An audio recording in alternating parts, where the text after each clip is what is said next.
It's Divas That Care Radio. Stories, strategies, and ideas to inspire positive change. Welcome to Divas That Care, a network of women committed to making our world a better place for everyone. This is a global movement for women, by women, engaged in a collaborative effort to create a better world for future generations. To find out more about the movement, visit divasthatcare.com after the show.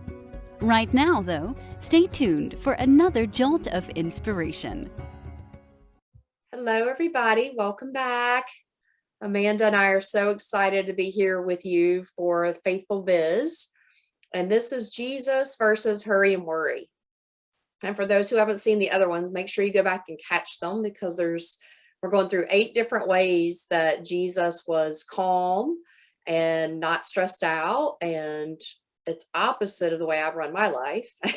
And we're going in and just talking about how that is. So I'm excited to share this 5th one, which is Jesus didn't mind detours. Like I always think about the woman in the well and how Jesus drug the disciples all the way up to Samaria and then up to Syria. He didn't go in a straight line. He was always wandering around, going where the Father sent him. He didn't get upset about distractions and detours, and I tend to get very upset about distractions and detours, and so it's been very convicting to me. But I always love chatting with you, Amanda, and hearing what verses the Lord has brought you on this topic. So welcome. Happy Thanksgiving. Happy Thanksgiving. I hope everyone had a great holiday. And Kat, I love this series, and I love that God inspired you to create this this pattern to look for in the scripture. I think each of these topics that you've chosen has been so helpful and so insightful. So you talked about the woman of the well, and I was also kind of on the same track as you. I was thinking about how the disciples had no idea, right? Like they were like, well, what? Like most of the time when we read about disciples, they're always kind of like, but like they just aren't keeping up with what, and Jesus is always like, it's okay, guys. Like it's gonna be all right. It's okay, guys. So the passage that I thought of is also in John. The woman of the well is in John, I think 4, and so that's a really good one to go read. His conversation with the Samaritan woman. The passage I thought about was in John 11, where it talks about the death of Lazarus, because I mean, it's like the disciples the whole time are like, are we gonna go? And Jesus is like, nope, we're gonna wait. And they're like, okay. And then he's like, okay, we're gonna go. And they're like, we're gonna go die also. Okay. They're so confused. And Jesus is like, you can see him like not doing the thing that they expected him to do, because they've seen him heal people. And they're like, he could easily go heal Lazarus. And even when he shows up, Mary and Martha are like, if you had been here, my brother would not have died, because they know he can heal people. But he took his time. And it didn't make sense to the disciples. It didn't make sense to Mary and Martha. Why is he taking so long? Why is he dragging his feet? The thing is, he actually told them. He told them very plainly. He said, it is for your sake. I was not there so that you may believe. So he literally said, this is why we're not there. This is why we aren't there.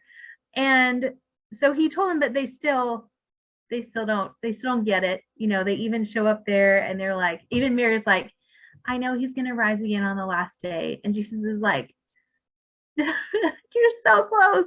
You're so close. And then she says, I believe that you are the Christ, the Son of God. And he goes and he sees everybody mourning. Jesus weeps. He's moved with emotion. And then he does call Lazarus forth. And Lazarus rises from the dead and comes out. And, we don't know what happens after that. The story kind of ends. But he says, Father, I thank you that you have heard me. I knew that you always hear me, but I said this on account of the people standing around so that they may believe that you sent me. So again, yes. No.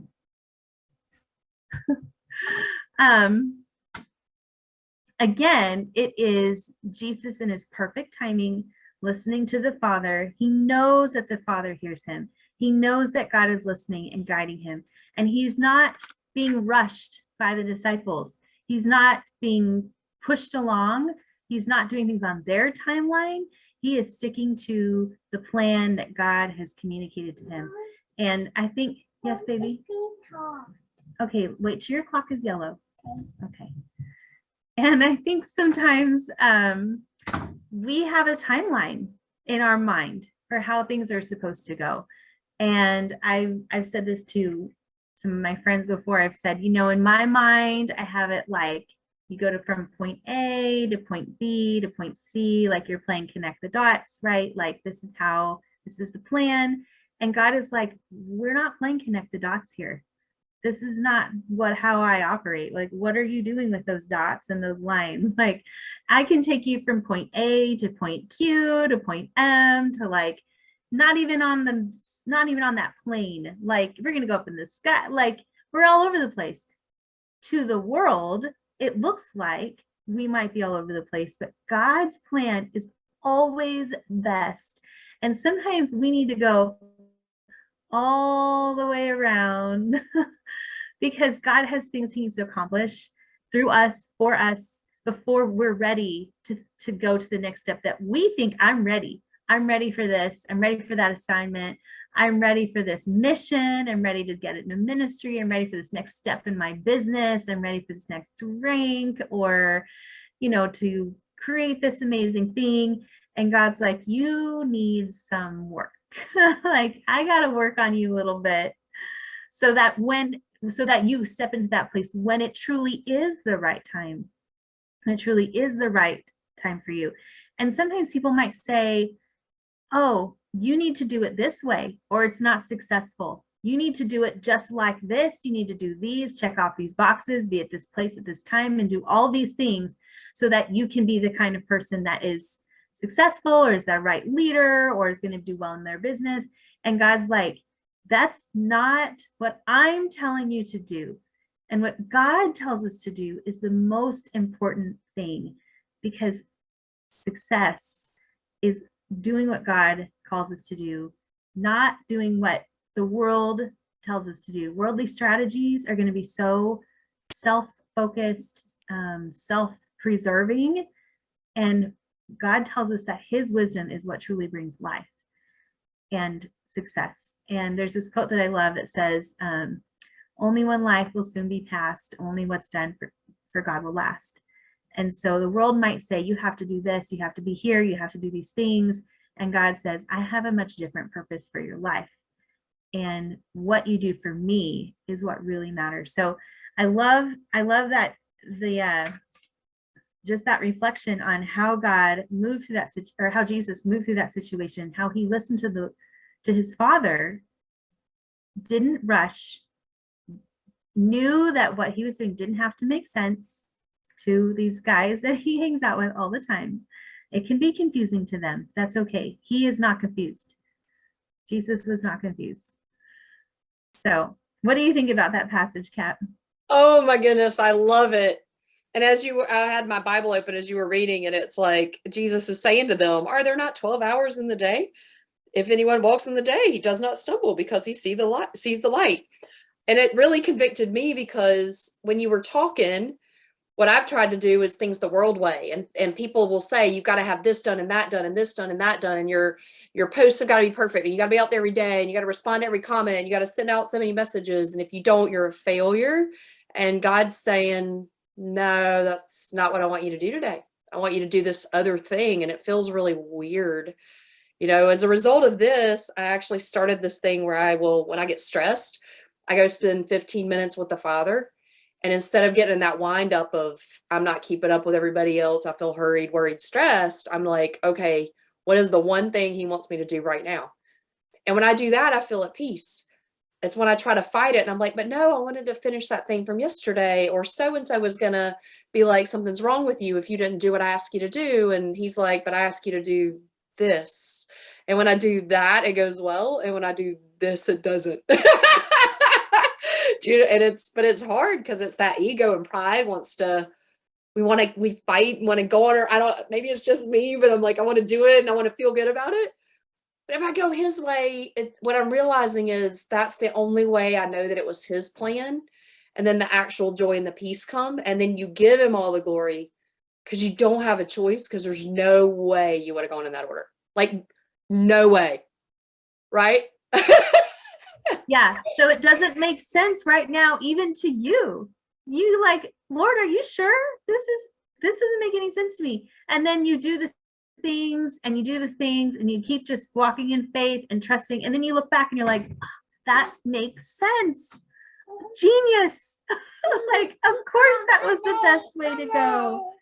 Hi. Hello. How are you, Melody? Nice to see you. We're talking about Jesus. Isn't that awesome? But yeah, I felt that so many times where I'm like, there's no way this is going to work. And then it does. And then I'm like, I just have to stop right then and just praise him. Because I'm like, that is so cool. Because I know how my ego and my pride are. And I'm such a list checker that just relying on him. Yep.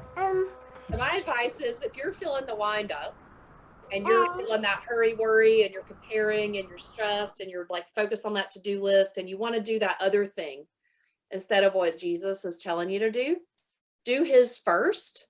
Just try it for one day. And then the next time you have a wind up, step away for 15 minutes. It doesn't take that long, and take that to him and say, God, I'm feeling stressed and worried about these 5 things. What is the one next step you want me to take? Because it says in Proverbs, one of my favorite verses is in Proverbs 16, that he has the plan. Oh, we want the plan. He has the plan. He's going to give us the steps. Like you were talking about with the connect the dots. He's going to say, I want you to do this step over here to number 1. And we want to go to 2 and 3 and 4. And he's like, no, I want you to go to 10, which is over here, and then 15. And then I'm going to have you come back to 4. And you're like, that makes no sense. We're not going in order. But he's like, I gave you a compass, not a map. Take the one step. And it's the biggest thing I'm noticing is true peace really just going up and up in my life the more I do it. Like the first time you're going to feel really awkward and weird, but if you take it to him and then you do the one thing, you're going to be like, whoa, that really worked. And then do it the next day and just build that consistency of always going back to him, because he'll give you this step if you ask him. Most of the time it's, the little voice wanting to take over in there. Voice drives me crazy. I'm completely on the same page as you. It's the same. Yeah, I have the same experience. But it's good. I don't want you guys to feel like, oh, if I do it this way, I'm going to just be like fresh. No, there's so much peace. It is. So much peace. And you can let go of the stress of having to try to figure it out, because God already he's got it all figured out. He already does. Mm-hmm. And it's kind of like back to, we talked about this before during the series. It's 2 oxen yoked up, and he's like the big oxen doing all the hard work, and he's got us a spot right there. And he's like, I just want you to come over here and go in this direction, and I'm going to do all the hard stuff. What he's asking us to do is park our ego and our pride and actually go get in the yoke, and then just watch how easy your life will become. Because I can see him working in my life already just because of this series. I've only been at it for about a month, and if I do it every day consistently, I just feel more and more peace, more and more joy. So I just encourage you guys out there, if you have not read the Bible, or if you don't know the Lord, or maybe you've lost your way and you learned about him as a kid, but you're just like, I just don't have time. Please reach out to Amanda and I. Our heart is just really, really, really to get the word out there and to help you to experience the fruits of the Spirit, which are gifts from God. It's love, joy, and peace. And you can have those things, but they come from time with him. And if you step out of the rat race and spend 15 minutes with him, he'll start to give you that joy and that peace you've been seeking. So that's all I had. I always love being on with you. Thank you. I love your insights. The storyline, I'm always like, where's Amanda going today? I get so excited. And I learned just as much from you. Like I said, I love this series, and it's really helped me just to see things. Just, every time you read the word, I feel like God brings out different things that he needs to teach you. And depending on what's going on in your life, different lessons will be more clear. So I love it. I love the series. Thank you. Thank you. And I hope everybody had a beautiful Thanksgiving, and God willing, we'll see you back next week, continuing on. Learn more about Jesus versus hurry and worry. Get out of the worry and the rush. It's not worth it. God has peace. Have a blessed day. Thanks for listening. This show was brought to you by Divas That Care. Connect with us on Facebook, on Instagram, and of course on divasthatcare.com, where you can subscribe to our newsletter so you don't miss a thing.